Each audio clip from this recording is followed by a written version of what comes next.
Welcome to the deep dive. Today, we're really getting into the core of your body's defense system. We're talking white blood cells, lymphoid tissues, basically the immune front line. Exactly. And it's all about balance. Right. And we're diving into what happens when that balance just completely breaks down, catastrophically fails, really. Hmm. Our mission today, basically, is to link the core pathophysiology concepts to, well, two main outcomes.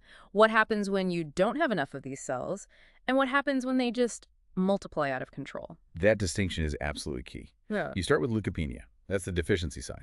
Your white blood cell counts are just too low. Okay. Then you flip to the proliferative disorders. That's where the cells expand. Uh-huh. Now, sometimes that expansion is, normal, reactive, like fighting off a virus. Right, your body doing its job. Exactly. But the dangerous side is when it's neoplastic, malignant. We're talking cancer, leukemia, lymphoma. And that's the core failure we want to unpack, the molecular switch. That's it. How a protector turns into an invader. Mm-hmm. Okay, let's get into it. So to really understand the chaos when it fails, we need a quick map of the healthy system. It all starts in the bone marrow, right? The myeloid tissue. That's the main production center, yes. But the immune system itself kind of splits off early on. Two major lines. Two lines? Think of it like this. The myeloid line stays mostly in the bone marrow to develop.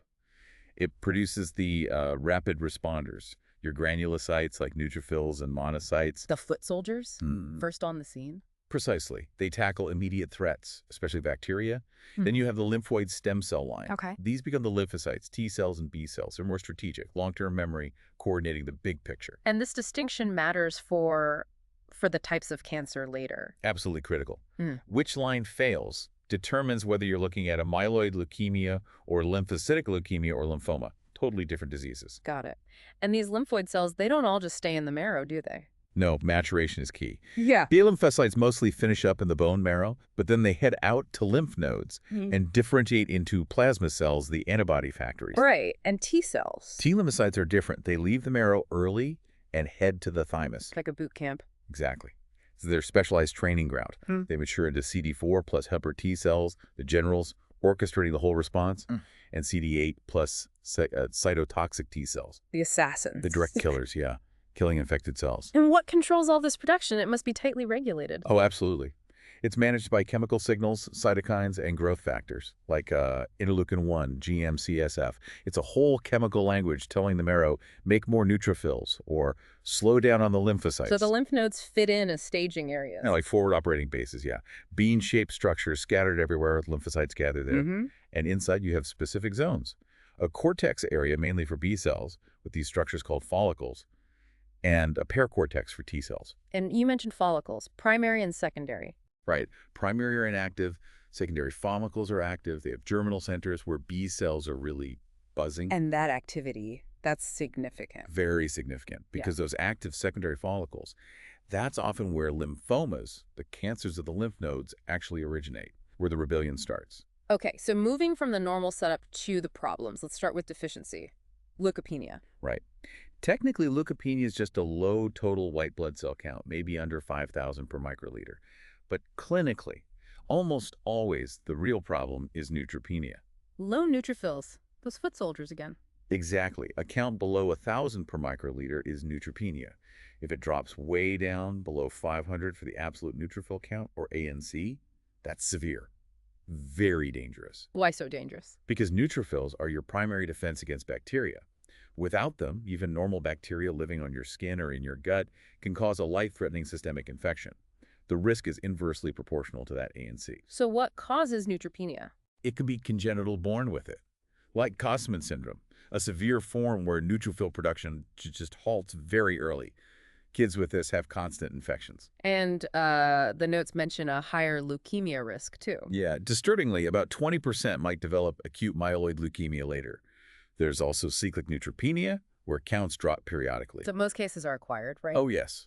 Most often, it's actually related to infections, especially viruses that can temporarily suppress the bone marrow. Or drugs. Definitely. Cancer chemotherapy is a huge one. It hits the bone marrow hard, suppressing production of all blood cells. Autoimmune causes 2 antibodies attacking neutrophils. What's fascinating, though, is how it presents clinically. You mentioned a paradox. Right. This is crucial. In severe neutropenia, the patient might have a raging fever, Chills clear signs of systemic infection, but the usual local signs of inflammation, redness, swelling, pus at the infection site might be totally absent because you need neutrophils to create pus and those visible signs. Without them, the local battle doesn't look like much, even though the systemic infection is critical. It makes diagnosis tricky. That silence is deadly. Wow. Okay, so that's the damage from too few cells. What about too many, but not cancer yet, like mono? Oh, infectious mononucleosis. Classic example of a self-limiting lymphoproliferative disorder. It's benign, usually. Caused by EBV. 85% of the time, yes, Epstein-Barr virus. Spreads easily, usually through saliva, hence the kissing disease nickname. And it affects B cells. Exactly. EBV infects B lymphocytes, triggers them to proliferate as part of the immune response, and then importantly, it stays latent in those B cells for your entire life. What are the key symptoms we should look for? After a 4-6 week incubation, you get this prodromal malaise, not feeling hungry. Then the classic triad hits. High fever, really sore throat, pharyngitis, and swollen lymph nodes everywhere. Neck, armpits, groin. And the spleen. I remember hearing about spleen issues. Yes, about 50–60% get enlarged spleen, splenomegaly. That proliferation is intense. And that's why contact sports are a no-go. Absolutely. The risk of splenic rupture is low, less than 0.5%, but if it happens, it's a major emergency. So no football during mono. You can also get some hepatitis, but it usually resolves fine. All right, now we turn the corner into the really serious stuff. Malignant proliferation, lymphomas and leukemias. The true cellular rebellion. And a key feature here is that because blood cells travel everywhere, these cancers are often widespread or disseminated right from the start. Unlike a solid tumor that might stay local for a while. Exactly. Let's start with lymphomas cancers originating in the lymphoid tissues, usually nodes. Two big categories. First, non-Hodgkin lymphomas, or NHLs. Okay, NHLs. What defines them?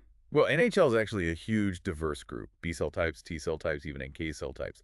But a key characteristic is they tend to be multicentric. Meaning? They often arise in multiple lymph nodes or sites simultaneously, and they spread early and unpredictably to the liver, spleen, bone marrow. So much less predictable than, well, we'll get to the other type. What are some examples of NHL? You have types like follicular lymphoma, often derived from those germinal center B cells we mentioned. It's typically slow-growing, indolent. Patients can live with it for years. But there's a catch. Big catch. About a third of follicular lymphomas eventually transform into a much more aggressive type, usually diffuse large B-cell lymphoma, or DLBCL. And DLBCL is? Aggressive. Yeah. Rapidly growing, rapidly fatal if it's not treated effectively. It's actually the most common type of NHL in older adults. Then there's Burkitt lymphoma. Extremely aggressive, one of the fastest growing human tumors, linked to EBV in certain parts of Africa. How do these NHLs typically show up? What do patients experience? The indolent forms, like follicular, might just present as painless, swollen lymph nodes that the person notices gradually. But the aggressive forms, like DLBCL or transformed follicular, often come with those constitutional symptoms we need to recognize. Right, the B symptoms. Exactly. Unexplained fever, drenching night sweats, soaking the bed sheets, and significant weight loss without trying. That triad signals something serious, systemically wrong. Plus, they often have poor antibody production, leading to infections. Okay, so that's the diverse, often widespread NHLs. What's the other big category? The other one is Hodgkin lymphoma, or HL. It's distinct. How so? What makes it different? It's defined by one specific, very weird-looking cell, the Reed-Sternberg cell. Large, atypical, often has multiple nuclei. Finding the cell under the microscope is the key diagnostic hallmark. Even though it's rare in the tumor itself, you said less than 1%. That's right. It's like finding the crucial clue. We now know it's actually a B cell, specifically a post-germinal center B cell that's gone wrong. But its presence is what defines HL. And how does HL behave differently from NHL? Very differently in terms of spread. Unlike NHL's multicentric origin, HL usually starts in a single lymph node or single chain of nodes. And then it spreads in a predictable, orderly fashion to adjacent contiguous lymph nodes. Often starts above the diaphragm neck nodes, maybe a mass in the chest, mediastinum. That predictability must make a huge difference for treatment. Massive difference. It's a major reason why HL has such a better prognosis, especially in early stages. The source material mentions 5-year survival rates around 95% for early disease. That's incredible compared to aggressive NHLs. It really is. Targeted radiation, effective chemotherapy, it's often curable because you know where it's likely to be and go next. Does HL have characteristic symptoms too? Yes. Painless node enlargement, often above the diaphragm, is common. And the classic systemic symptoms can include intense itching, pruritus, intermittent fevers, and those drenching night sweats again. Does it impact the immune system overall? It does, particularly as it progresses. It tends to impair T-cell function, the cell-mediated immunity. This leads to a state called anergy, where the T-cells don't respond properly. Making patients vulnerable to. The viruses, fungi, protozoa, infections that T-cells normally keep in check. Okay, let's shift from lymphomas, which start in nodes, to the leukemias. What's the defining feature there? Leukemias are fundamentally cancers of the bone marrow itself. The marrow gets diffusely replaced by unregulated, immature neoplastic cells. We call these immature cells blasts. Blasts. So the factory is taken over by defective products. That's a good way to put it. And classification is pretty straightforward. Based on the cell line involved lymphocytic from the lymphoid line or myelogenous from the myeloid line. Okay. And then based on how fast it progresses. Acute, rapid onset, mostly blasts, or chronic, slower onset, more mature-looking cells involved, initially at least. And the root cause, like lymphomas, is genetic. Almost always. Genetic dysregulation is key. Over half of leukemia cases show specific recurring chromosomal abnormalities, translocations, deletions, inversions. Like the famous one. Ah, yes. The Philadelphia chromosome, this is a textbook example, really shows the molecular basis. What is it exactly? It's a specific translocation, a swap of material between chromosome 9 and chromosome 22, written as T922. And that swap creates... That's a new abnormal fusion gene called BCR-ABL. BCR-ABL. Right. And the protein made from this fusion gene is the problem. It's a hyperactive enzyme, a tyrosine kinase. Meaning it signals constantly. Constantly tells the cell to grow and divide. Yeah, it completely bypasses the normal stop signals. Yeah. It's the engine driving the malignancy. And this is linked to which leukemia? It's the defining feature of chronic myelogenous leukemia, CML, found in over 90% of CML patients. Its discovery really paved the way for targeted therapies. Okay, let's talk about the acute forms first. ALL and AML, what's their story? Acute lymphoblastic leukemia, ALL, and acute myelogenous leukemia, AML. The key word is acute, rapid onset. Symptoms appear suddenly, often dramatically. Why so sudden? Because those blasts are proliferating so fast in the marrow, they just crowd everything else out. Normal production tanks. Leading to... The classic triad of bone marrow failure symptoms. Anemia, because no red cells are being made, right arrow extreme fatigue. Thrombocytopenia, because no platelets, right arrow easy bruising, bleeding. And neutropenia, because no functional neutrophils, red arrow recurrent infections, fever. That sounds devastating. It is. Bone pain is also really common, from the marrow literally expanding with cancer cells. Are ALL and AML different in who they affect? Generally, yes. Yeah. ALL is actually the most common childhood cancer. Yeah. It involves precursor B or T lymphocytes, lymphoblasts. AML is more common in older adults and affects the myeloid precursor cells. And ALL has a tendency to go to the CNS. Yes. Central nervous system involvement is more frequent in ALL than AML, requiring specific treatment strategies to target the brain and spinal fluid. You mentioned an emergency situation with acute leukemia. Ah, yes, leukostasis. This can happen when the blast count in the blood gets incredibly high, usually over 100,000 cells per microliter. So many cells. Yeah. They clog things up. Literally. The blood becomes thick, viscous. It struggles to flow through small vessels, especially in the lungs and brain. Causing Sudden shortness of breath if it's a pulmonary leukostasis, or headache, confusion, even stroke if it's cerebral. It's a true medical emergency requiring immediate treatment to lower the blast count, like apheresis or urgent chemo. Okay, contrasting with the acute forms, what about the chronic leukemias, CLL and CML? Right, chronic lymphocytic leukemia, CLL, and chronic myelogenous leukemia, CML. Generally slower onset. Disease is often found in older adults. The cells involved look more mature, less like blasts, at least initially. CLL first. CLL is the most common adult leukemia in the West. It's a malignancy of B lymphocytes, but they look mature, just dysfunctional. Many patients are actually asymptomatic for years, diagnosed instantly on a blood test. But it can become aggressive. It can. Over time, it can lead to significant lymph node swelling. And because the B cells are faulty, patients develop immunodeficiency, particularly low antibody levels, hypogammaglobulinemia, leading to infections. And CML. We know it has the Philadelphia chromosome. Correct. CML is defined by BCR-ABL. It classically progresses through 3 phases. A chronic phase, where treatment can often control it well. An accelerated phase, where things get harder to manage. And finally, A terminal blast crisis, Blast crisis, meaning? meaning it essentially transforms into an acute leukemia filled with blasts, a very dangerous stage. Okay, one more major category to cover. Multiple myeloma. This one's different again, right? Plasma cells. Yes, multiple myeloma is a cancer of the most mature B-cell type, the plasma cell. It's specifically a plasma cell dyscrasia. What goes wrong? A single clone of malignant plasma cells takes over the bone marrow. And instead of making helpful antibodies, they churn out massive amounts of a single, useless monoclonal immunoglobulin. We call this the M protein, usually IgG or IgA type. And the main impact is on bones. Devastatingly so. The malignant plasma cells produce factors like NRA and KL that activate osteoclasts, the cells that normally break down bone. So they stimulate bone destruction. Exactly. Leading to widespread bone resorption. You get these characteristic osteolytic lesions, basically holes punched out in the skeleton, visible on x-rays. Which must cause Intense bone pain. It's the first symptom for about 75% of patients. Also leads to pathologic fractures, bones breaking under minimal stress. And all that bone breakdown releases calcium. Right.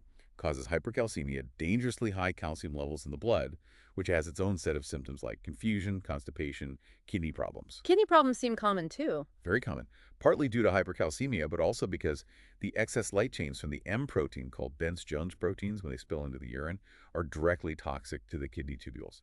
Renal insufficiency is a major issue. So how is myeloma diagnosed? Is there a triad for this too? There's a classic diagnostic triad, yes.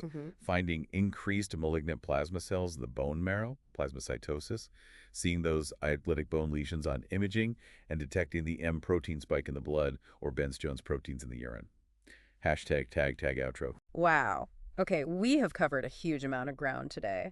From just the basic job of neutrophils and lymphocytes. Right, the foundation. All the way through viral proliferation in mono, and then into the really complex genetically driven cancers, Hodgkin's, non-Hodgkin's, the acute and chronic leukemias. And finishing with multiple myeloma, that bone-destroying plasma cell cancer.